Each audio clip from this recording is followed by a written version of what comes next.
Lesson 273. The stillness of the peace of God is mine. Perhaps we are now ready for a day of undisturbed tranquility. If this is not yet feasible, we are content and even more than satisfied to learn how such a day can be achieved. If we give way to a disturbance, let us learn how to dismiss it and return to peace. We need but tell our minds with certainty, the stillness of the peace of God is mine, and nothing can intrude upon the peace that God Himself has given to His Son. Father, your peace is mine. What need have I to fear that anything can rob me of what you would have me keep? I cannot lose your gifts to me. And so the peace you gave your Son is with me still, in quietness and in my own eternal love for you. Let us move into our silent meditation. The stillness of the peace of God is mine.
The stillness of the peace of God is mine.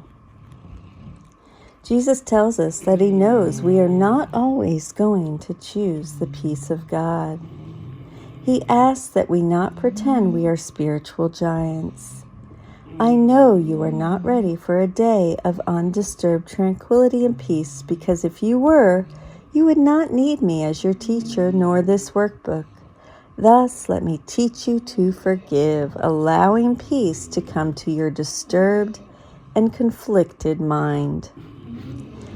In order to find peace and move past the disturbances which we have succumbed to, we need but turn to Jesus and say, I am grateful you are right and I am wrong. And please, if Jesus doesn't work for you, use what does. Holy Spirit, God, whatever.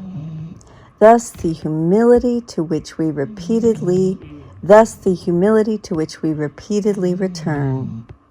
We need to be aware then that if we are not at peace, it is because we choose the ego, a choice for conflict. It is thus always the case that our lack of peace is caused not by what someone else has done to us, but by something we have done to us. However, we could just as easily choose the Holy Spirit as our teacher. For even in the midst of our insanity, his truth patiently awaits us. And this is from the text, chapter 18, section 1, paragraph 7.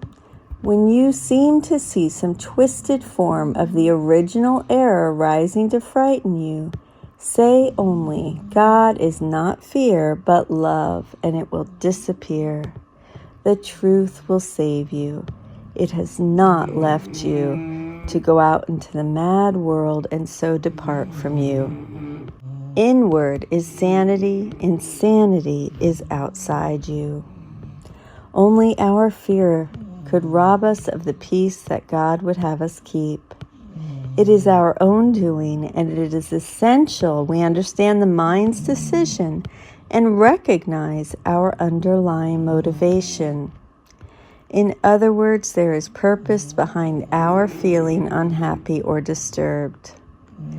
Peace and happiness have consequences our egos fear, for we would no longer know who we were. Therefore, rather than accept responsibility for the conflict we have chosen, we project it onto others and indict them for taking away our peace, leaving us disturbed and disquieted. Let us think of Helen's poem, Heaven's Gift, that reminds us that loss of any kind from any source is an illusion. We remain forever at one in the peace our Father gave us. No one can take away from everything. Its very wholeness is a guarantee. It is complete forever. There can be no loss left unrestored before it comes. The Gifts of God, page 80. The stillness of the peace of God is mine.